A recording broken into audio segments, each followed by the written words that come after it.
She cheated on me last night. I sat in my car outside the hotel, gripping the steering wheel so hard my knuckles turned white. The neon glow of the Regency Grand Hotel sign buzzed above me, a cruel reminder that I wasn't supposed to be here. I was supposed to be at home, putting the finishing touches on the perfect Valentine's Day surprise. A dinner reservation at the same restaurant where we had our first date, a handwritten letter folded neatly into the pocket of my blazer, and a gift I had spent weeks planning.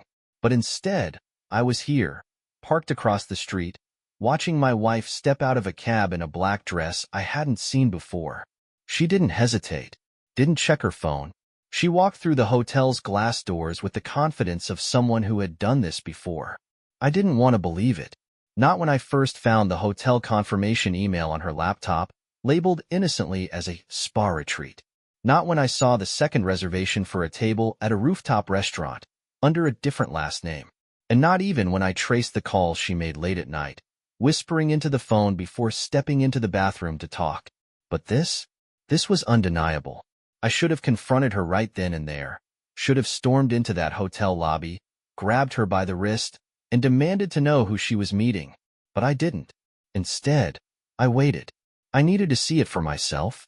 My heart pounded as I watched her approach the front desk, smiling at the receptionist before taking a key card and disappearing toward the elevators. The moment the doors shut behind her, I exhaled sharply, my breath fogging up the windshield. She was here. She had lied to me. And now, I had a choice. I could walk away, pretend I never saw this, go home and let her return in the morning with some carefully crafted excuse. Or I could find out everything. I reached into the glove compartment, pulling out my phone. A few taps and I had the hotel's number dialed. Regency Grand Hotel, how can I assist you? I forced a casual tone. Hi, I think my wife left something at the front desk. She checked in a few minutes ago.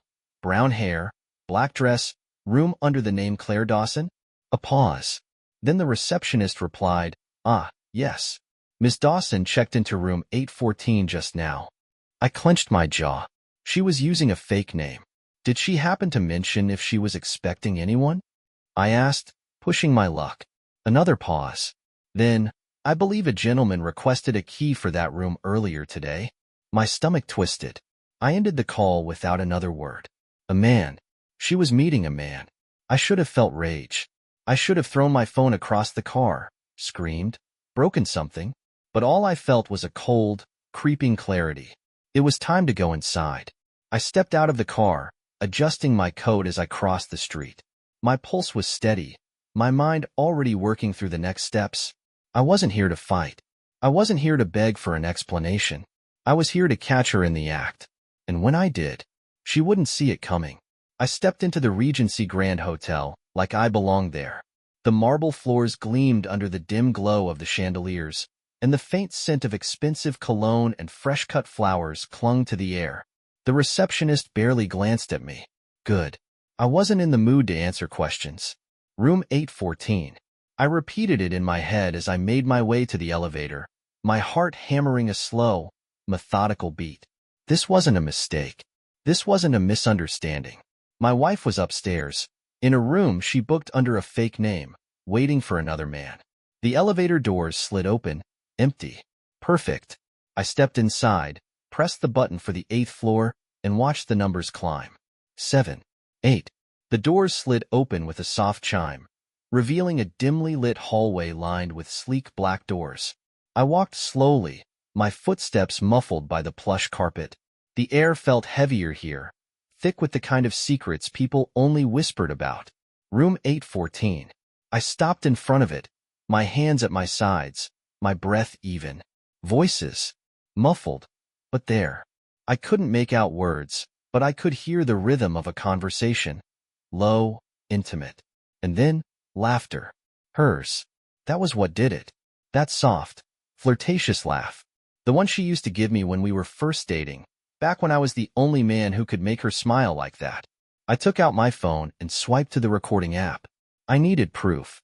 The door had a digital keycard lock. No way to pick it. No way to barge in. I needed another way. Then I saw it. A hotel service cart parked just a few feet away.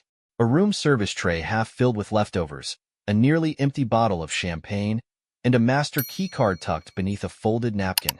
Someone had been careless. My fingers closed around the card. I didn't hesitate.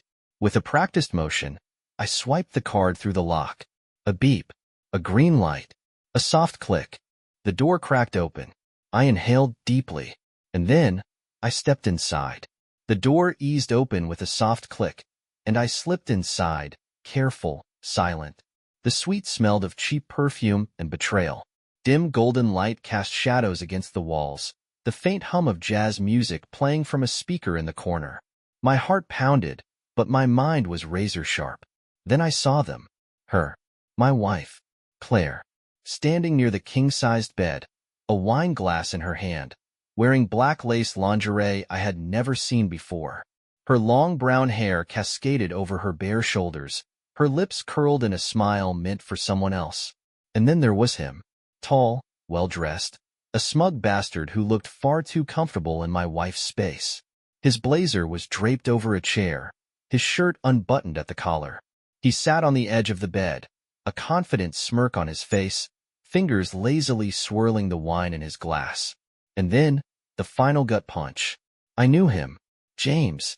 Not just any man. My best friend.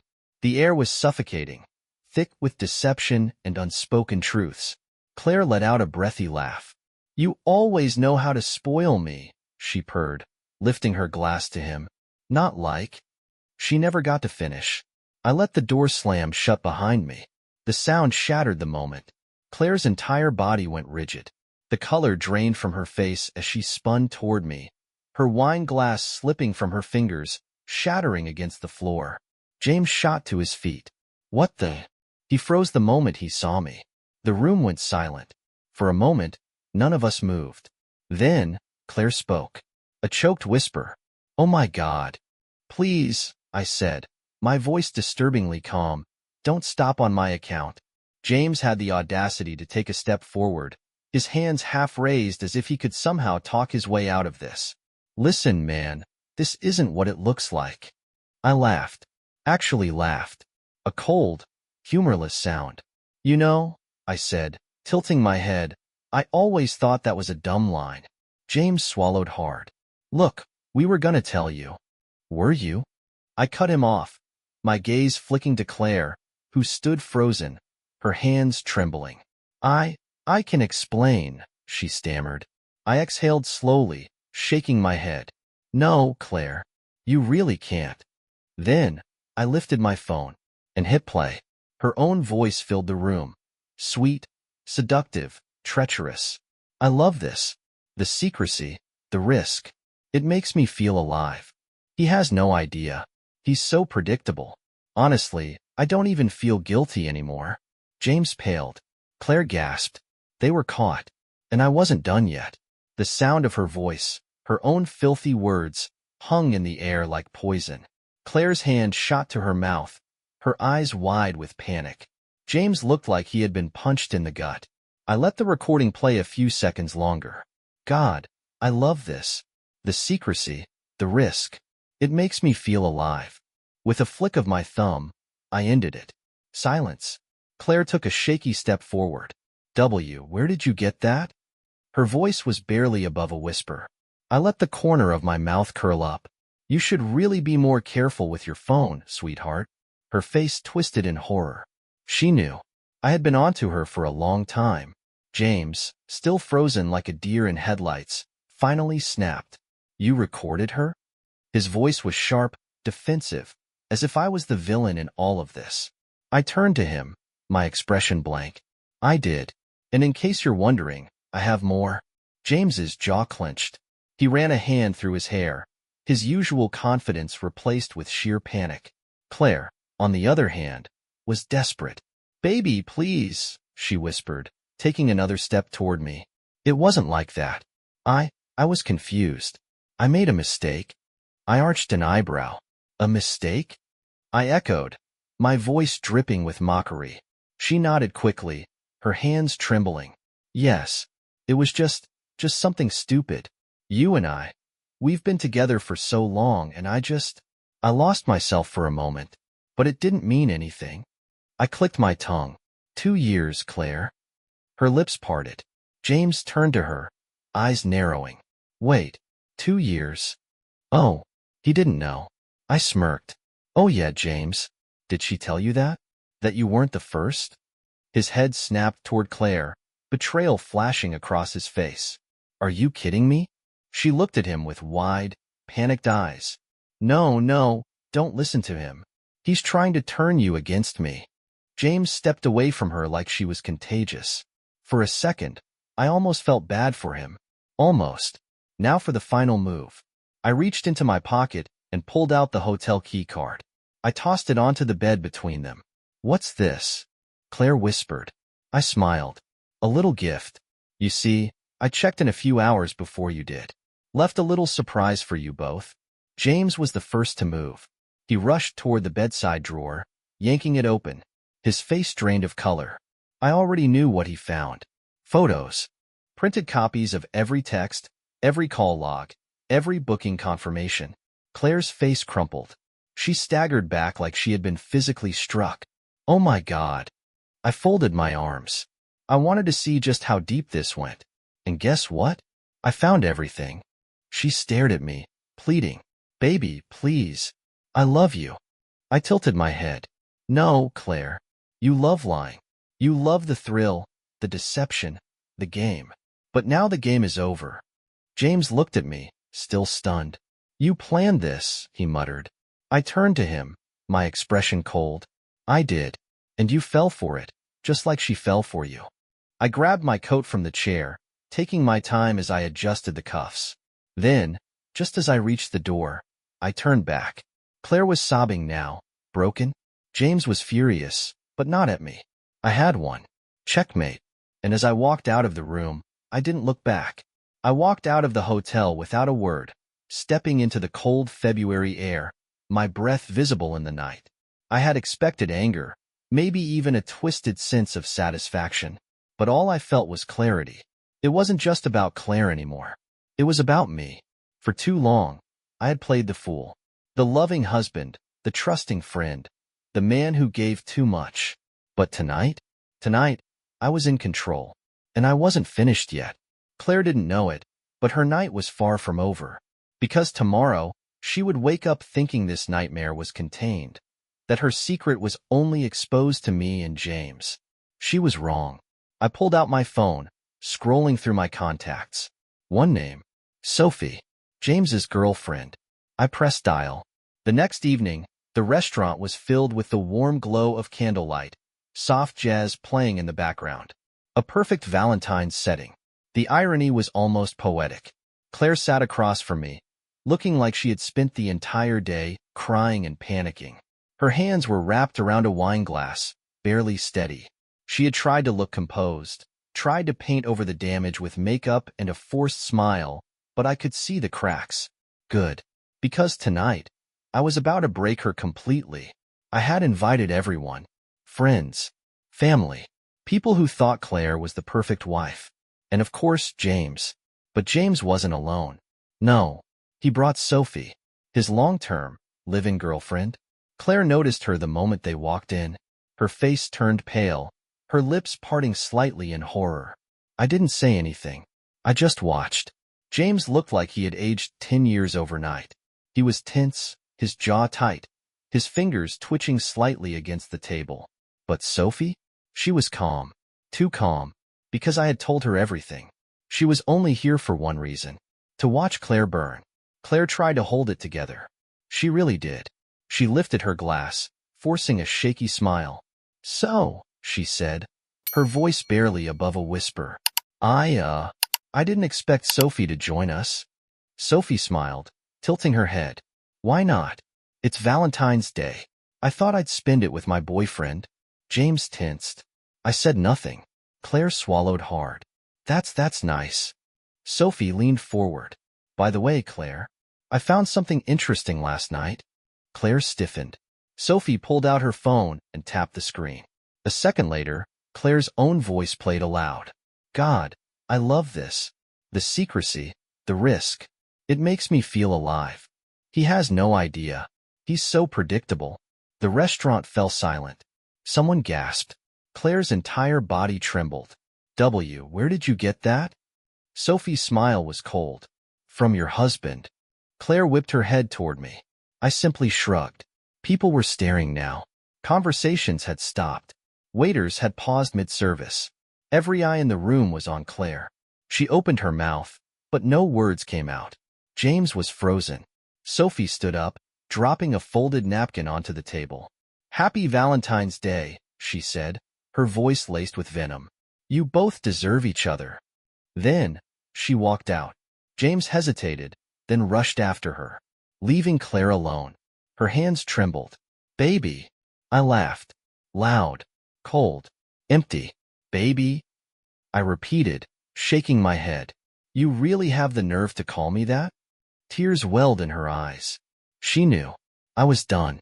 I reached into my pocket and pulled out her wedding ring. For a second, she looked relieved, like she thought this was some kind of twisted test. Then, I dropped it into her wine glass. She watched it sink, just like our marriage. Then, I leaned in and whispered my final words to her. You are nothing to me now. And with that, I stood up, straightened my jacket, and walked away, not once looking back. I walked out of that restaurant into the cold February night, inhaling deeply, filling my lungs with the sharp, fresh air of freedom. Behind me, Claire sat alone, humiliated, broken, exposed. It should have been satisfying. It should have felt like closure. But instead, all I felt was nothing. Not regret, not anger, not relief, just emptiness. For years, I had given Claire everything. Love, loyalty, devotion. I had built a life around a woman who had been playing a different game entirely. And now? Now, I had no more moves left to play. The game was over. But I wasn't sure what came next. I pulled out my phone and checked my notifications. One missed call. Sophie. She had left the restaurant right after me, storming past James, ignoring his desperate attempts to explain himself. I hesitated before calling her back. After a few rings, she answered. Hey, she said, her voice steady, but tired. You okay? I asked. A dry chuckle. I just found out my boyfriend of 3 years has been screwing your wife. How do you think I'm doing? Fair enough. Where are you? I asked. There was a pause, then a sigh. At a bar. Drowning in bad whiskey and worse decisions. I glanced around the street. Which bar? She hesitated for half a second. Galloway's. Stay there, I said, already walking. I'll meet you. The bar. I spotted Sophie immediately. She sat at the far end of the bar, her long coat draped over the back of her chair, a half-empty glass of whiskey in front of her. She was staring at it like it held the answers to everything. She looked up as I slid onto the stool beside her.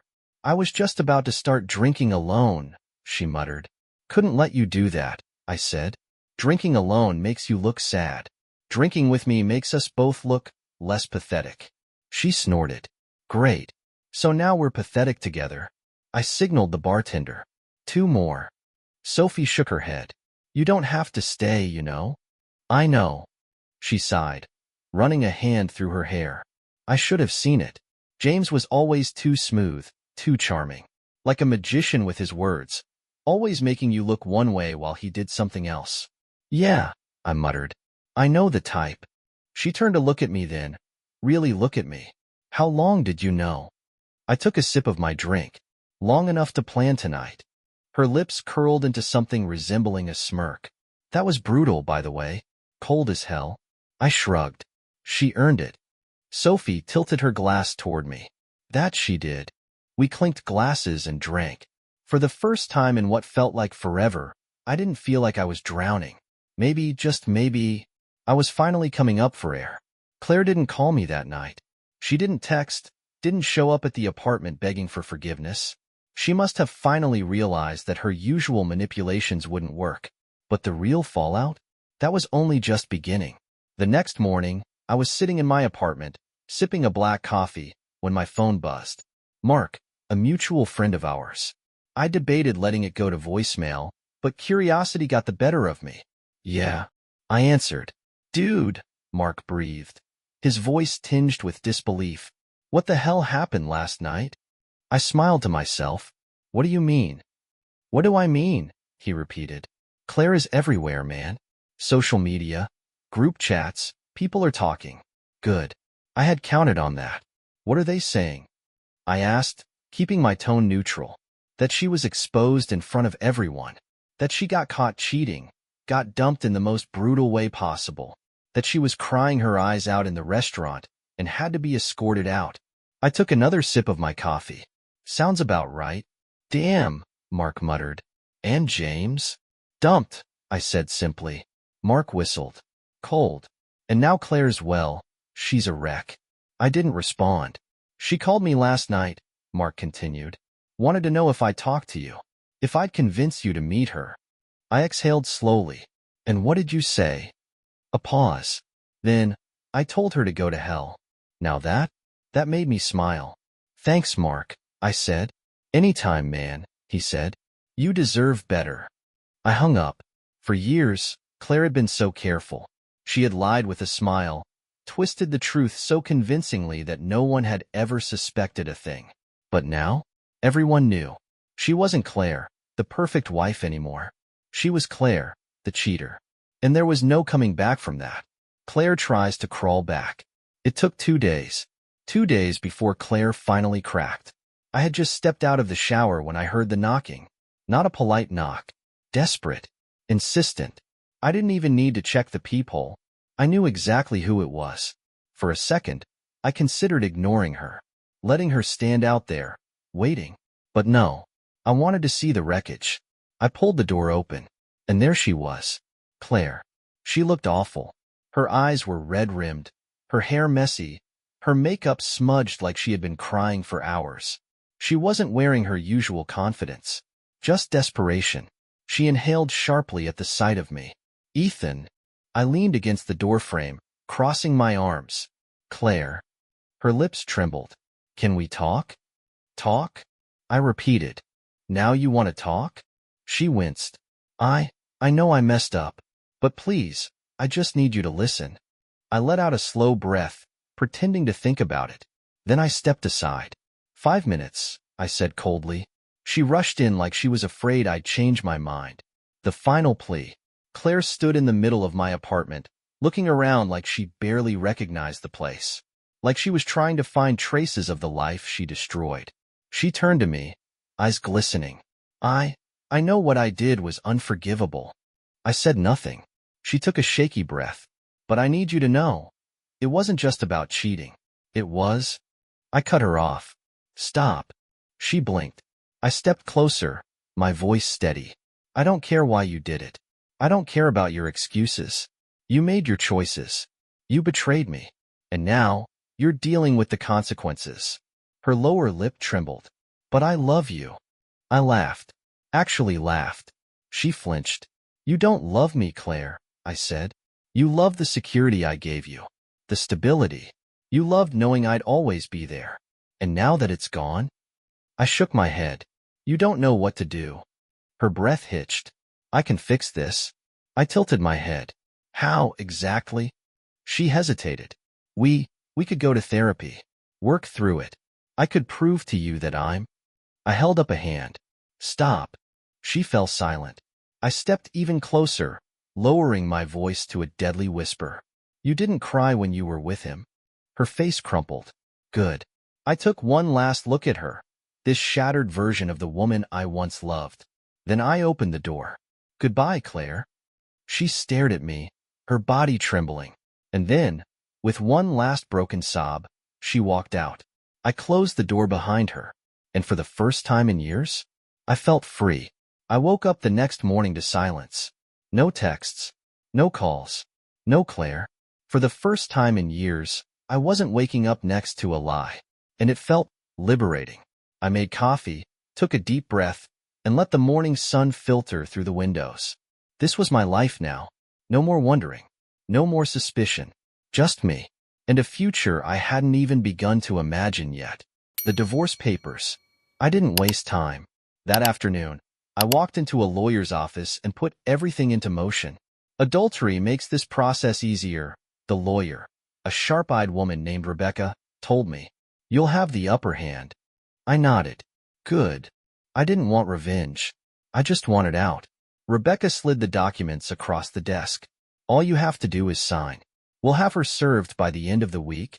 I took the pen, paused for half a second. Then, with one stroke, I ended 12 years of marriage. I felt lighter. I hadn't realized how much weight I'd been carrying until it was gone. Running into Sophie. That evening, I stopped by Galloway's, the same bar where I had met Sophie after the restaurant disaster. I wasn't expecting to see her there again, but as soon as I stepped inside, there she was, nursing a whiskey, swirling the glass absent-mindedly. She looked up, eyes narrowing in amusement. You stalking me now? I smirked. Figured if you were still drowning in bad whiskey, I'd join you. She huffed a soft laugh, gesturing at the stool next to her. Be my guest. I ordered a drink and leaned against the bar. How you holding up? She exhaled. Well, I'm single. And I didn't spend the last 2 days begging a cheating bastard to take me back. So, all things considered, I'd say pretty damn well. I chuckled. Yeah. Claire showed up at my apartment yesterday. Sophie rolled her eyes. Let me guess. She was so sorry. She loves you. It was a mistake. Blah, blah, blah. Word for word, I said, shaking my head. Almost impressive. Sophie sipped her drink. They always say the same things once they get caught. I studied her for a moment. You don't seem too heartbroken. She smirked. Oh, I was. For about 5 minutes. Then I realized I was free of an arrogant, lying piece of shit, and suddenly, I felt a lot better. I raised my glass. To freedom, then. She clinked hers against mine. To freedom. We drank, and for the first time in a long, long time, I felt like myself again. For the first time in years, I wasn't just surviving. I was living. The divorce papers had been served. Claire didn't fight it. Maybe she knew she had no chance. Maybe she was too ashamed. Maybe she was too busy chasing after another man to care. Either way, I didn't waste time wondering. She was my past, and I was finally looking toward my future. Breakfast with Sophie.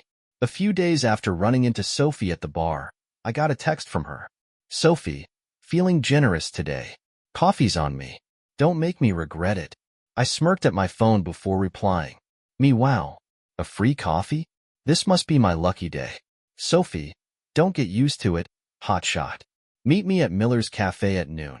I arrived a few minutes early, but Sophie was already there, sitting by the window, idly stirring her coffee. She looked different, relaxed, lighter, like someone who had finally let go of something that had been dragging her down. Maybe I looked the same. She glanced up, catching me staring, and smirked. See something you like? I chuckled. Just surprised you actually showed up. Thought you might leave me sitting here just for fun. She shrugged. Tempting. But I figured you deserved a reward for destroying your cheating ex-wife in front of an audience. I shook my head, amused. You make it sound so dramatic. She raised an eyebrow. It was. We spent the next hour talking, laughing. It wasn't like before. Like the night we met, both of us still raw and bitter from betrayal. This was something else. Something new. As we finished our coffees, Sophie leaned back in her chair, studying me. So, she said casually, what now? I exhaled. Honestly, I have no idea. Her lips curled into a small, knowing smile. Well, that's the best place to start. And for the first time in a long, long time, I believed her. Just when I thought I was done with Claire, the universe decided to throw one last curveball. It happened on a Friday night. I had just gotten home from work when my phone buzzed. A text. From Claire. Claire, I need to talk to you. Please. I stared at the message for a long moment, debating whether I should ignore it. Then, before I could stop myself, I replied. Me? Talk about what? Her response came instantly. Claire, not over text. Can I come over? A part of me wanted to tell her to go to hell. But another part, the part that wanted to see just how far she had fallen, told me to let her come. So I did. Big mistake. Claire's last desperate attempt. 20 minutes later, there was a knock at my door. I opened it to find Claire standing there, looking worse than ever. Her hair was messy, her eyes were bloodshot, and she was wearing a coat that looked like she had thrown it on in a hurry. But the worst part? She was holding a suitcase. I leaned against the door frame, arms crossed. What's this? Claire swallowed hard. I need a place to stay. I laughed. Actually laughed. She flinched. Ethan, please. I lost the apartment. The landlord kicked me out. And James. She looked down, humiliated. James won't talk to me. So this was it. Her backup plan had failed. She had burned every bridge, and now she was standing on my doorstep, hoping I'd save her. I exhaled, shaking my head. You really thought I'd let you move back in? Claire's eyes filled with tears. Ethan, I made a mistake. A huge mistake. I don't know why I did what I did, but I swear, I never stopped loving you. That's funny, I mused. You didn't seem very in love when you were screwing my best friend. She let out a choked sob. I don't deserve forgiveness, I know that. But I don't have anywhere else to go. I stared at her, letting the silence stretch between us. Then I reached into my pocket, pulled out my house key, and dropped it at her feet. She gasped softly, eyes flicking to the key, hope flashing across her face. Until I spoke. That's not your key, Claire. She looked up at me, confused. I smirked. It's the key to a motel down the street. I already booked you a room, for one night. Her face crumpled. Ethan. I stepped back inside and shut the door in her face. I could still hear her crying on the other side, but I didn't care. For the first time since this nightmare began, Claire was finally where she belonged. Out of my life. Claire didn't text again. She didn't call. She didn't show up at my door begging for another chance. Maybe, just maybe, she finally understood. I was done. But the world wasn't done with her. Not yet. Mark calls again. I was at work when my phone buzzed. Mark. Again. I sighed before answering. You have the worst timing. You know that? You're gonna want to hear this, he said, his voice laced with amusement. I leaned back in my chair. What now? Mark chuckled. Claire's in deep shit. I smirked. You'll have to be more specific. She got fired, man. That got my attention. What? You heard me. Fired. Apparently, James was pulling strings for her at work. Got her promotions, better projects. Of course he was. But after what happened, Mark continued, word spread. People found out about the affair, and James's boss didn't like the idea of one of their rising stars being tied up in a cheating scandal. So they cut him loose. And Claire? I could practically hear Mark's grin. She was just collateral damage. I let out a slow breath. So she lost her apartment, and her job? Yep. And if the rumors are true, James moved on quick. I shook my head. Not my problem. Mark laughed. Damn, man. If karma was a person, she'd be shaking your hand right now. Good. Claire had spent years lying, manipulating, using people. And now, she had nothing. The final message. That night, I got one last text from Claire. A single line. Claire, I hope you're happy. I stared at it for a long moment. Then I turned off my phone and never thought about her again. Moving on. I met up with Sophie at Galloway's later that evening. She was already at the bar, sipping whiskey, watching me with that knowing smirk as I took the seat next to her. Well, she asked, did she finally crawl back under her rock? I chuckled. Something like that. Sophie raised her glass. To new beginnings, then. I clinked mine against hers. To never making the same mistake twice. We drank, and for the first time in years, I was finally free. I woke up the next morning with a clear mind and a lighter heart. For the first time in years, there was no doubt, no pain, no weight of betrayal hanging over me. Just freedom. And for once, it felt damn good. Closing the book on Claire. A week passed, then another. Claire disappeared from my life completely. No more texts. No more calls. I heard through Mark that she had left town, probably trying to outrun the mess she created. But me? I wasn't running from anything. I was moving forward. The unexpected date. One evening, as I was leaving work, my phone buzzed. A message from Sophie. Sophie, I'm at that cafe again. If you're lucky, I might let you buy me coffee this time. I smirked at the screen before typing back. Me. Oh, so now I'm lucky? Sophie, don't push it. Hotshot. You in or not? Me? Be there in 10. Miller's Cafe. When I walked in, Sophie was already there, sitting by the window, her fingers drumming lightly against her cup. She looked up as I approached, a slow smirk playing on her lips. Look who actually showed up. I sat across from her. You didn't think I would? She shrugged. I figured you might still be celebrating your carefree life. I chuckled. That's an everyday celebration now. She leaned back, studying me. So, what's next for you? I exhaled, really thinking about it for the first time. For so long, my life had been wrapped around Claire, around the marriage, the lies, the betrayal, the revenge. But now, I had a blank slate. I don't know, I admitted, a small smile tugging at my lips. But for the first time, I think I like not knowing. Sophie's eyes sparkled. Now that is the right answer. She lifted her coffee cup. I lifted mine. And as we clinked them together, I realized something. This wasn't just the end of something. It was the beginning of something better, something real. And for the first time in a long time, I was ready. The end. If you like this story, please like and subscribe to the channel.